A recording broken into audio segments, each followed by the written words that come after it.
الحمد لله وحده والصلاة والسلام على من لا نبي بعده أما بعد فأعوذ بالله من الشيطان الرجيم بسم الله الرحمن الرحيم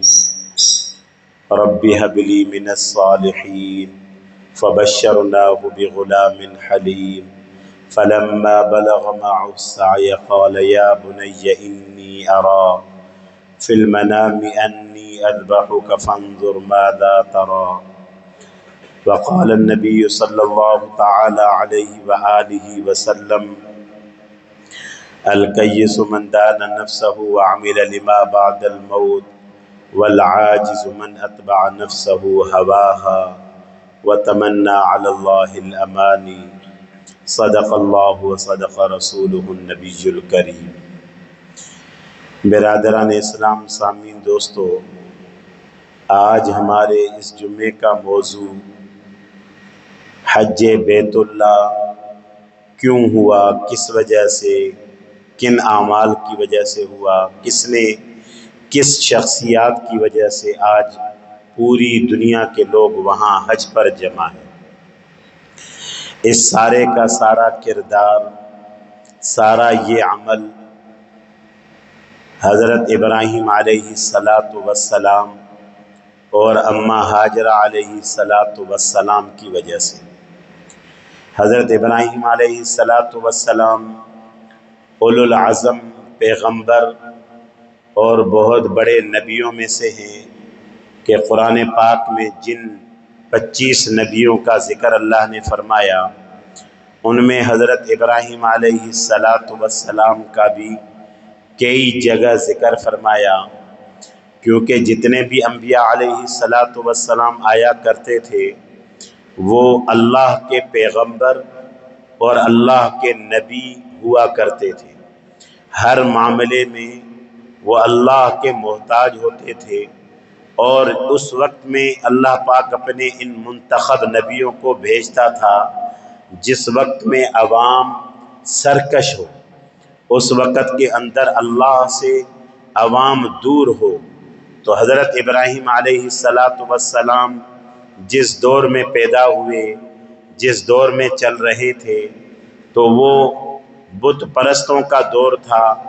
اور بتوں کی پوجا کرتے تھے۔ اللہ کو کوئی نہیں جانتا تھا اور نہ ہی اللہ کو کوئی مانتا تھا۔ اس وقت کا جو سب سے بڑا، جس کو ہم یوں اپنے لفظوں میں کہیں کہ سپر پاور، اور سب سے بڑا ظالم اور باغی اور بغاوت کرنے والا جو بادشاہ تھا وہ نمرود تھا۔ تو نمرود کے دور کے اندر حضرت ابراہیم علیہ السلام کو بھیجا گیا۔ قرآن پاک میں ان کے کئی قصے موجود ہیں۔ نمرود کو حضرت ابراہیم علیہ السلام نے خوب دعوت دی اور اللہ کی طرف بلایا اور اللہ کے کلمے کی طرف بلایا اور اللہ کے ایک ہونے کی طرف بلایا، پر وہ لوگ نہیں مانتے تھے اور انہوں نے اپنے بڑے بڑے بت بنائے ہوئے تھے۔ بلکہ حضرت ابراہیم علیہ السلام کا جو والد تھا آزر، تو آزر خود بت بناتا تھا، اور نمرود کا وہ خاص آدمی تھا، خاص حواری تھا اور خاص مصاحبوں میں وہ داخل تھا، تو وہ بت بنایا کرتا تھا۔ ایک دفعہ وہ سارے کے سارے کسی میلے میں چلے گئے، اپنے کسی خوشی کے پروگرام میں چلے گئے، تو حضرت ابراہیم علیہ السلام، کیونکہ نبی جو ہوتا ہے ان کا کوئی استاد نہیں ہوتا، نبی معصوم ہوتے ہیں۔ معصوم کس کو کہتے ہیں؟ جن سے نہ کوئی لغزش، نہ کوئی خطا، نہ کوئی غلطی، عمدن یا سہون، مانا جان بوجھ کر بھی نہیں ہوگی اور غلطی سے بھی نہیں ہوگی۔ یہ نبی، اور نبیوں کے علاوہ کوئی بھی معصوم نہیں ہے،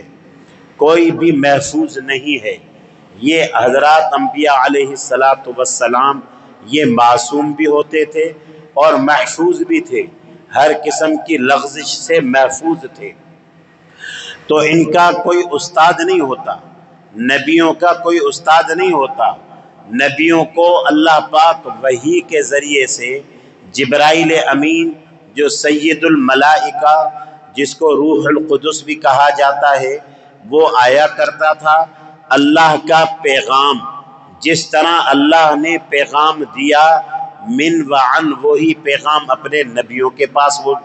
آتا تھا، اور اسی طریقے سے وہ اس کو محفوظ کر لیتے تھے، اور اسی طریقے سے شریعتیں ان کی بنتی تھی۔ تو اسی طریقے سے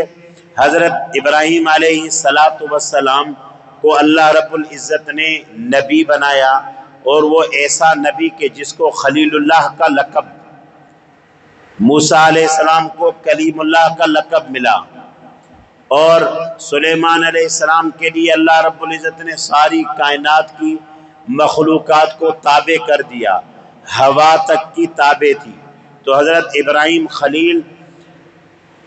علیہ السلام اس وقت نمرود کے دور کے اندر جو تھے، اب یہ میلے میں جب گئے تو انہوں نے پیچھے کیا کیا کہ میں بار بار اپنی قوم کو اپنے والدین سمیت ان کو میں شرک سے، بت پرستوں سے دوری کی بار بار دعوت دیتا ہوں، اکیلے اللہ کی طرف بلاتا ہوں، اکیلے اللہ کو سجدہ کرنے کی طرف دعوت دیتا ہوں، پر قوم نہیں مانتی۔ جب وہ اپنے میلے میں چلے گئے، جب اپنے وہ خوشی کے پروگرام میں چلے گئے، تو اس کے بعد حضرت ابراہیم علیہ السلام نے کیا کیا، آ کے جتنے ان کے بت تھے، جتنے بڑے بڑے بت تھے، ان سب کے بتوں کے کسی کے کان کاٹ دیا، کسی کا ناک کاٹ دیا، کسی کا ہاتھ کاٹ دیا، کسی کا کچھ کاٹ دیا، اسی طرح سب کے ان کے جو ہے نا درگت بنا کے، اور ایک کلہاڑا جو ہے جو سب سے بڑا بت تھا اس کے کندھے پر رکھ دیا۔ اب جب یہ میلے اور خوشی سے واپس آئے تو انہوں نے کہا کہ قالوا سمعنا فتى یذکرہم یا ابراہیم، کہ ہم نے ابراہیم جو نوجوان ہے اس سے ہم نے اپنے بتوں کی مخالفت سنی ہے، وہ یکتا پرست ہے، وہ اللہ کو، ایک اللہ کو مانتا ہے، یہ سارا کام اس نے کیا ہوگا۔ تو ابراہیم علیہ السلام کو بلایا اور بلا کے ان سے کہا کہ ہاذا، آپ نے یہ والا کام کیا ہے۔ تو انہوں نے آگے توریہ استعمال کیا، انہوں نے کہا کہ آپ مجھ سے کیا پوچھتے ہیں، آپ اپنے اس قال کبیرہم، آپ اپنے اس بڑے بت سے پوچھیں جو بالکل صحیح سالم ہے اور کلہاڑا اس کے کندھے پر رکھا ہوا ہے، اور آپ ان کی پوجا کرتے ہیں، ان کو اپنا رب سمجھتے ہیں، ان کو اپنا خالق اور مالک اور رازق سمجھتے ہیں، آپ ان سے پوچھ لیجئے، آپ کو یہ بتائے گا۔ تو انہوں نے یہ بات کہی کہ ما لا ینطقون، یہ تو بولتے ہی نہیں ہیں، یہ ان کو تو بولنے کی طاقت ہی نہیں ہے۔ تو اس پر حضرت ابراہیم علیہ السلام نے قرآن میں بڑا مکالمہ ذکر کیا کہ اف لکما، کہ مجھے افسوس ہے تم لوگوں پر کہ آپ ایسے کو رب سمجھتے ہیں، آپ ایسے کو اپنا خالق سمجھتے ہیں کہ جو ما لا یضرہم ما لا ینفعہم، جو نہ آپ کو کوئی نقصان دور کر سکتا ہے، نہ کوئی آپ کو فائدہ پہنچا سکتا ہے، آپ اپنے ایسے کو اپنا خدا مانتے ہو۔ تو اس کے بعد انہوں نے آپس میں سوچا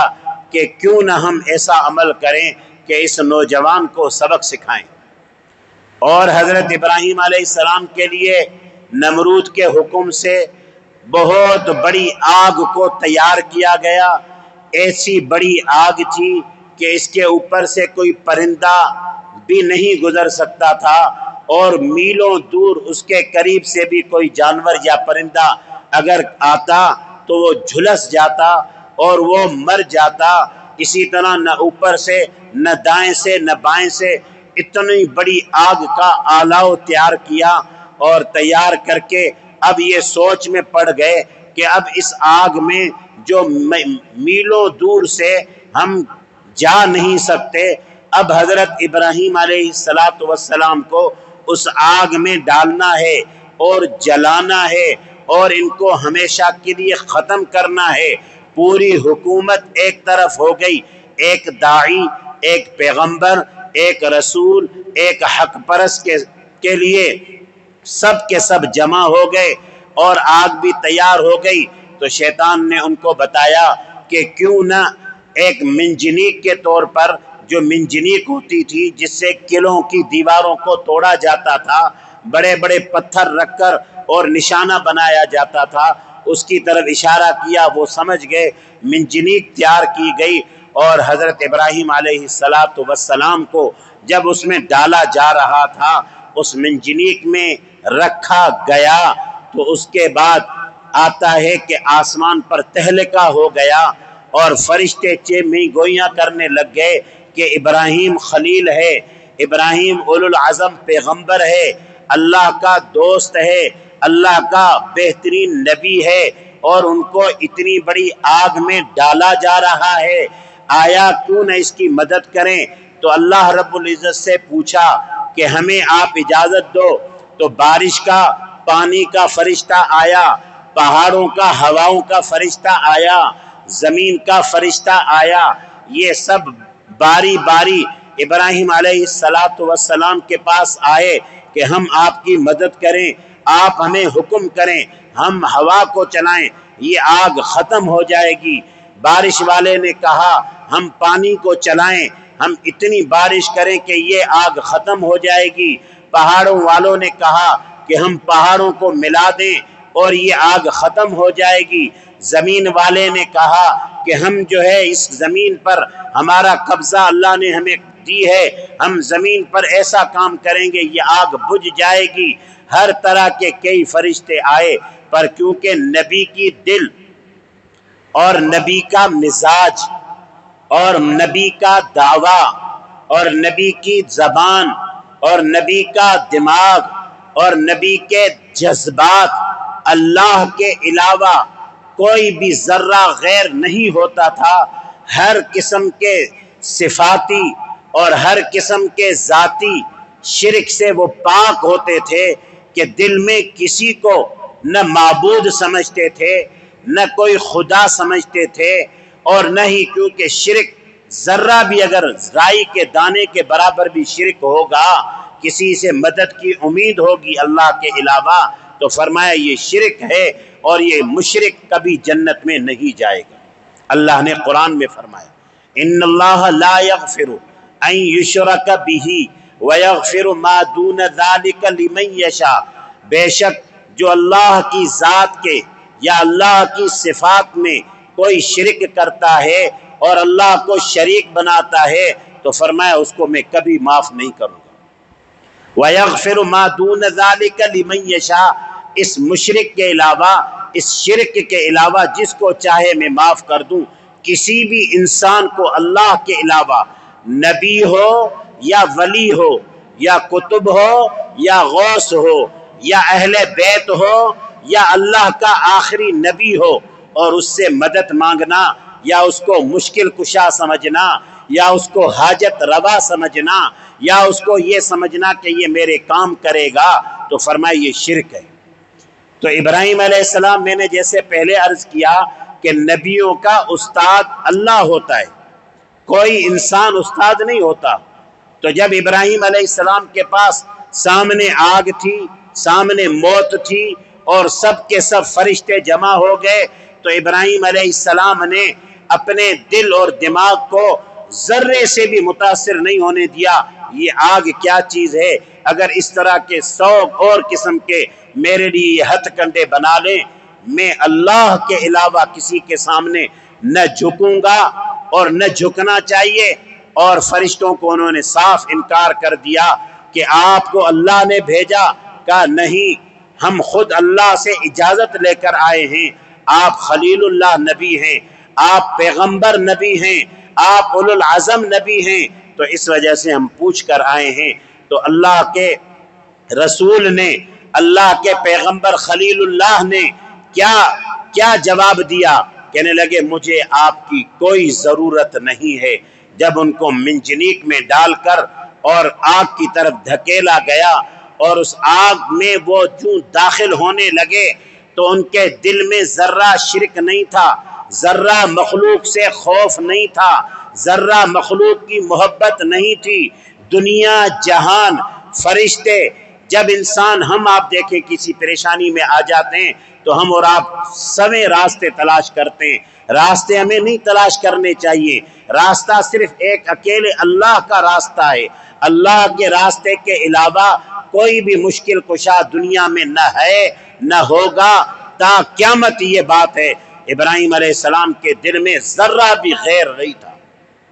ابراہیم علیہ السلام کے دل میں ذرہ بھی کسی کا خوف نہیں تھا. نمرود بڑا بادشاہ تھا, بڑا سرکش اور طاقتور بادشاہ تھا, بڑی فوج والا تھا اور اس وقت کی سب سے بڑی سپر پاور تھا. اس کے مقابلے میں دنیا میں کوئی بادشاہ نہیں تھا, پر اس کے باوجود ان کا دل مطمئن تھا. جو آگ میں وہ گرنے لگے تو اللہ رب العزت نے قرآن میں واضح الفاظوں میں ذکر فرمایا, قلنا یا نار کونی بردا وسلاما علی ابراہیم. اللہ نے آگ کو کہا یا نار, یا حرف ندا, اے آگ کونی بردا, تو میرے ابراہیم کے لیے ٹھنڈی ہو جا, علی ابراہیم, ابراہیم پر ٹھنڈی ہو جا, وسلامن, اور آگے سلامتی والی فرما دیا کہ مانا اتنی بھی ٹھنڈی نہ ہونا کہ میرے ابراہیم کو سردی لگے اور اتنی بھی گرم نہ ہونا کہ میرے ابراہیم کو گرمی لگے. براہ راست اللہ مدد تب کرتا ہے. اللہ کا نظام آج بھی وہی ہے. ہم اور آپ انسان اکیلے اللہ کے بندے ہیں. آج بھی اللہ ہر انسان کی مدد کرتا ہے جب اس کے دل میں, دماغ میں, نظروں میں, زبان میں, کان میں کسی بھی مخلوق کا خوف نہ ہو اور کسی مخلوق سے امید نہ ہو اور کسی کو حاجت روا نہ سمجھتا ہو, کسی کو مشکل کشا نہ سمجھتا ہو. جب دل میں خدا کا غیر نہیں ہوگا تو اللہ کی ذات آج بھی مسلمانوں کی ایسے ہی مدد کرے گی جیسے حضرت ابراہیم علیہ السلام کی مدد کی. 40 دن وہاں رہے, انار کا درخت آگ اگ گیا اور بیڈ لگ گیا. نمرود کی بیٹی کو اللہ نے آنکھوں سے دکھایا, وہ تو جلے نہیں, رسیاں جل گئی, وہ خاک ہو گئی, بال ذرہ بھی نقصان ایک بال کا بھی نہیں ہوا. اور اللہ رب العزت نے 40 دن اس آگ میں ان کو رکھا اور اس آگ میں رکھ کر روزانہ اللہ ابراہیم علیہ السلام سے پوچھتے تھے, اے میرے خلیل, اے میرے ابراہیم, بتا تو اس حال میں مجھ سے راضی ہے یا نہیں. کسی نے پوچھا ابراہیم علیہ السلام سے کہ بتاؤ آپ کے زندگی کے بہترین دن کون سے تھے. کہنے لگے کہ میری زندگی کے بہترین دن جو آگ میں گزرے کہ رب کائنات ذوالجلال والاکرام خود مجھ سے بات کرتا, خود مجھ سے پوچھتا, خود مجھ سے کہتا کہ اے میرے ابراہیم بتا تیرا کیا حال ہے. پانی کا انتظام کیا, بیڈ کا انتظام کیا, اور اسی طرح کھانے کا جو بہترین پھلوں کا بادشاہ, جو بہترین پھل انار کے درخت کا انتظام کیا, اور نمرود کی بیٹی کو دکھا کر اس کو مسلمان کروایا. اس کے بعد ہجرت ہوئی کہ اب آپ اس ملک شام کو چھوڑیں. آپ نمرود بادشاہ کو آپ نے حجت تمام کر دی. اللہ کے نبی کوئی بھی کام اپنی مرضی, اپنے ارادے, اپنی چاہتوں سے نہیں کرتے تھے. اور اس کے بعد وہ چلے. جب ملک شام سے نکلے تو راستے میں ایک ظالم اور بادشاہ ایک ٹکر گیا. چھوٹا بادشاہ تھا, اس کے یہاں دستور تھا کہ اگر کوئی بھی کسی کے ساتھ بہن یا ماں ہوتی وہ اس کو چھوڑ دیتا, اگر بیوی ہوتی تو وہ اس کے ساتھ ظلم اور زیادتی اور اس کے ساتھ برائی کرتا. اسی طرح ابراہیم اپنی بیوی سارا کو لے کر جب اس مملکت سے گزرنے لگے تو وہاں پر ان کو پکڑا گیا اور پکڑ کر اس کی حضرت سارا کو ان کے پاس, بادشاہ کے پاس بھیجا گیا. اور بادشاہ نے اپنی غلط نیت سے اس کو جو ہاتھ لگانے کی کوشش کی تو اس کا ہاتھ شل ہو گیا, اس کا ہاتھ بند ہو گیا. اس کے بعد ابراہیم کو بلایا گیا, اس سے کہا میرے لیے معافی مانگو, میرے لیے توبہ کرو. انہوں نے توبہ کی, توبہ اس سے کروائی اور ابراہیم علیہ السلام نے ان کے لیے استغفار کیا, دوبارہ وہ صحیح ہو گیا. اس طرح اس ظالم بادشاہ نے 3 دفعہ یہ عمل کیا، پر تینوں دفعہ میں اس کے ہاتھ شل ہو گئے، کیونکہ وہ پیغمبر تھا، وہ اللہ کا خاص نبی تھا، اور یہ بیوی پیغمبر کی بیوی تھی، تو اس لیے بادشاہ کو قدرت نہ ہوئی۔ بادشاہ نے سمجھا یہ تو بہت بڑی کوئی طاقت ہے۔ اس کے بعد ان کو چھوڑ دیا گیا، اور اس کے ساتھ اپنی نیک باندی، نیک عورت جو اماں ہاجرہ علیہ السلام، وہ ان کو گفٹ میں دے کر عزت سے، شان و شوکت سے ان کو اپنے ملک سے روانہ کر دیا گیا۔ اور اس کے بعد ملک شام سے نکل کر، اور وہ جو ہے حضرت ابراہیم علیہ السلام بیت المقدس، بیت اللہ، حجاز مقدس، وہاں پر آ کر پہنچے، اور اس کے بعد جو ہے حضرت اماں ہاجرہ کو یہ حکم ہوا کہ اماں ہاجرہ کو آپ نے اس دوران، ان کو اماں ہاجرہ سے اولاد بھی ہو گئی، اس کا نام اسماعیل رکھا گیا، اور حکم ہوا کہ آپ ان کو غیر ذی زرع وادی میں، جہاں آج بیت اللہ ہے، جو سرۃ الارض جس کو کہا جاتا ہے، زمین کا بیچ والا حصہ، ناف سندھی میں ہم دن کہتے ہیں، یہ زمین کا بیچ کا حصہ ہے، آپ خلیل کو بھی اور آپ ابراہیم علیہ السلام، آپ اماں ہاجرہ کو اس جگہ چھوڑ دیں، اور 2 چیزیں اسودین، کھجور اور پانی، ان کے حوالے کر دیں، اور آپ ایسے ہی واپس ملک شام آئے تھے، آپ ملک شام چلے جائیں۔ خانہ کعبہ سے تقریباً 1500 میل کا فاصلہ ہے۔ حضرت ابراہیم علیہ السلام دوبارہ ملک شام چلے گئے، اور ان دونوں کو یہاں پر چھوڑ دیا۔ اب یہ قسط ہم یہاں ختم کر رہے ہیں، آئندہ جمعے انشاءاللہ، وقت ختم ہو گیا، آئندہ جمعے انشاءاللہ اس بات کو آگے لے کر چلیں گے، اس میں بتائیں گے کہ حج بیت اللہ کیسے ہوا، آگے صفا مروہ کی سعی، اور آگے اماں ہاجرہ نے کیا کیا،